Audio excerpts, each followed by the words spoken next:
be able to announce the next storyteller that we will have performing on our great stage today. Her name is Reyanne, and she unveils the magic of emotions as the true catalyst of change. Today, she will be sharing with us her discovery and exploration of how art is the ultimate vehicle for connecting with people on a deep and emotional level. Dear audience, we invite you to listen to this inspiring conversation about climate optimism, creativity, and the positive action we can all take. Let's please give her a huge round of applause, and thank you for being here. Hello, everyone. Today, I want to talk to you about the heartbeat of change. In fact, I want to ask you a question. Where does change start? What ignites that fire within us to stand up and demand a better world? Think about the most remarkable revolutions in our history. What sparked them? What's that common thread weaving through those defining moments of our existence? Now, I wish I can tell you that it starts from this intrinsic motivation that we just have within us, or that it's our moral compass guiding us because we're just such great humans. But as you can see from COP itself, that sadly, that is not the truth. It's not the whole truth, or rather, it's not the starting point. When I was a little girl, about 9 years old, I had stumbled upon a photograph that had shook me to my very core. It was an image of a malnourished polar bear clinging desperately to a tiny ice block. And its eyes were conveying this deep sense of helplessness. Now that look in that polar bear's eyes made me feel something so profound, something that I couldn't quite put into words at the time, but what I realized is that it awakened this deep sense of responsibility. Because even at that tender age, I realized that we humans have the power to either harm or heal this incredible world that we share with these beautiful creatures. That pivotal moment ignited a spark within me for optimism, for art, and most importantly, for collective action. In fact, it inspired this art piece.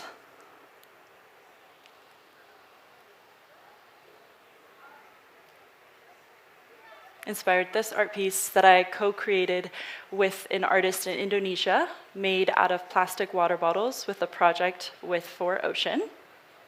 Cue video.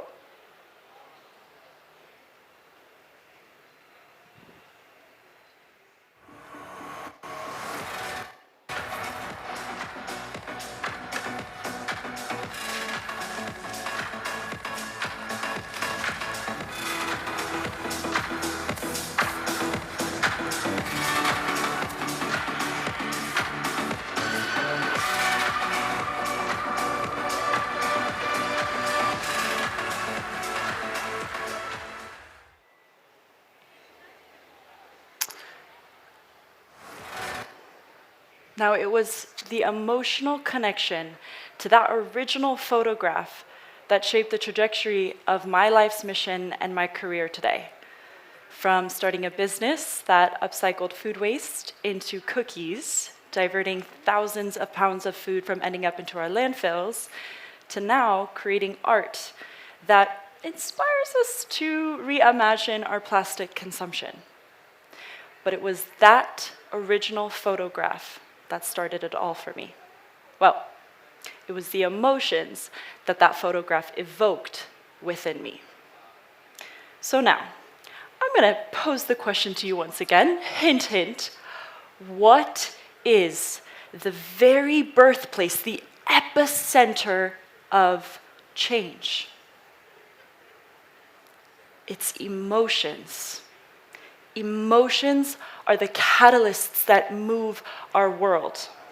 You see, I think we've been doing it all wrong. We've been leading these climate conversations with cold, hard facts and statistics and predictions, all of which, yes, are undeniably important.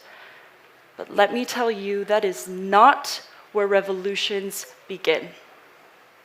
We are emotional beings. We're driven by our innermost feelings. Social change isn't something that just happens spontaneously. It happens because people decide to be the change. Now, if you were to ask any seasoned activist, many of you probably know that people don't just wake up one day and decide to be the change. No. Boy, do I wish, but no. They first have to be stirred by an emotionally powerful stimuli. And that is where art comes in. Because art becomes the megaphone through which we can amplify our emotions, our hopes, our concerns. It reaches deep into our soul and it stirs the very essence of what makes us human.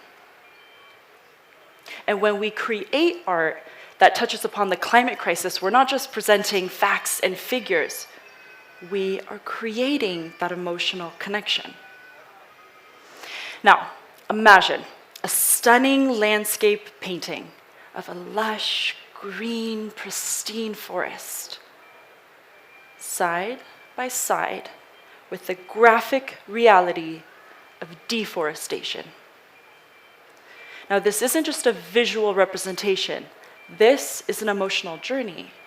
It's inviting the viewer to step into the scene, to breathe that fragrant air, to listen to the rustle of the leaves. And then, with a gentle yet powerful stroke, it reveals the devastation, the loss, and the pain. Similarly, a heartfelt poem can evoke the despair of witnessing our beautiful colored coral reefs slowly disappearing. Through carefully chosen words, it allows us to feel that deep sadness and the urgency that this climate crisis requires. Now,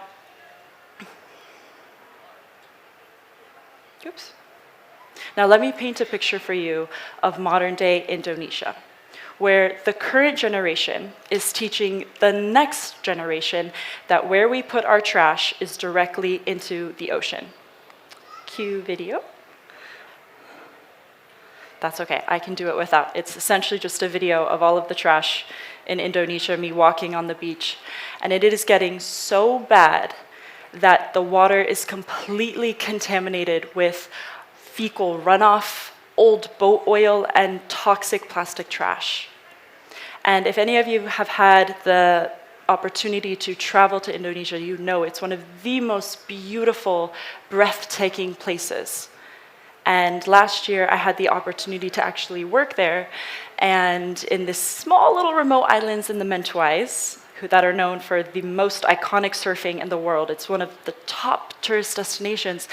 And it was there that I learned that there is zero education, zero literature, zero culture around plastic pollution. Now, how could this be? How could the most iconic waves in the world, like I said, the top tourist destination for surfers, have zero sustainability regulations? Hopefully, I'm going to cue the next video I posted on my social media of something that we tried to do about it. No? Doesn't work? Okay. Well, that video is essentially us going into the village, gathering the kids, having them play a little game where they go and they pick up all this trash, and then we did a massive art piece of a footprint with all of the trash that they collected, and it almost showed these ripples effect. And the point that I make here is that please don't get me wrong, I'm really not here to blame and point the locals, because the real issue here lies in the government's lack of regulation and these companies that are just exploiting their freedom to just produce without any limits. However, in order for these companies to finally stop, or for the government to finally wake up and take notice, it will require a movement. A movement requires people. and people act when they're emotionally connected to a cause. Now, I know that in the grand scheme of things, these projects will not single-handedly solve the plastic problem there, but it may inspire them at this spongy age to be better decision makers, change makers, people who realize that they don't want to live on islands full of garbage, and then they can start to question the current systems and then hopefully then lead the way forward.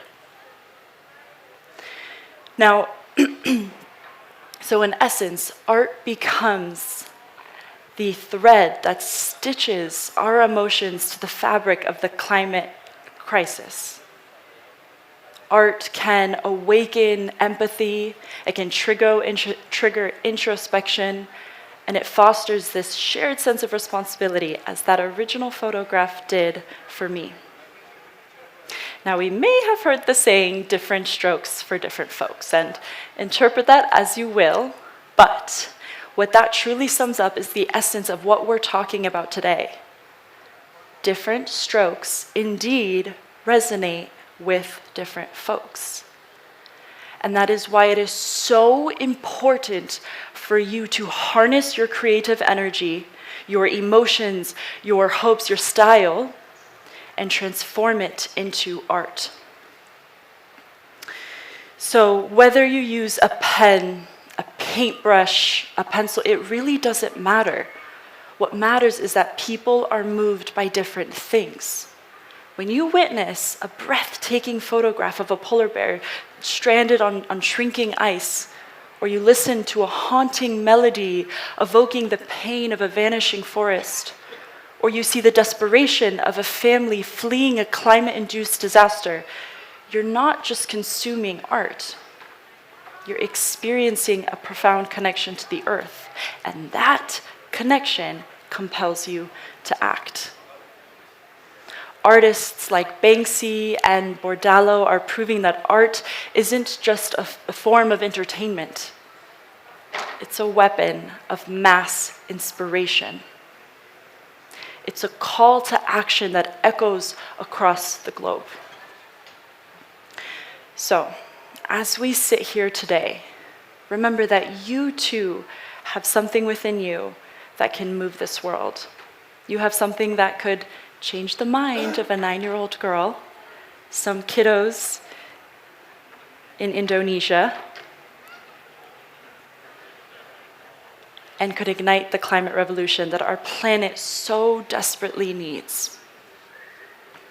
Because in the end, it's not about saving our planet. It's about preserving our shared future. Now, today we talked about the importance and the profound impact that art has on climate activism. But remember, this isn't just some theoretical concept. This is a reality that had shaped my world and can shape yours too. And through your art, whatever that means, whether it's through the cadence of music, the rhythm of poetry, dance, entrepreneurship, you can take this abstract concept of climate change and bring it down and make it more tangible and deeply personal. So I encourage you to allow your creative spirit to run wild. And together, let's paint a greener tomorrow. Thank you so much.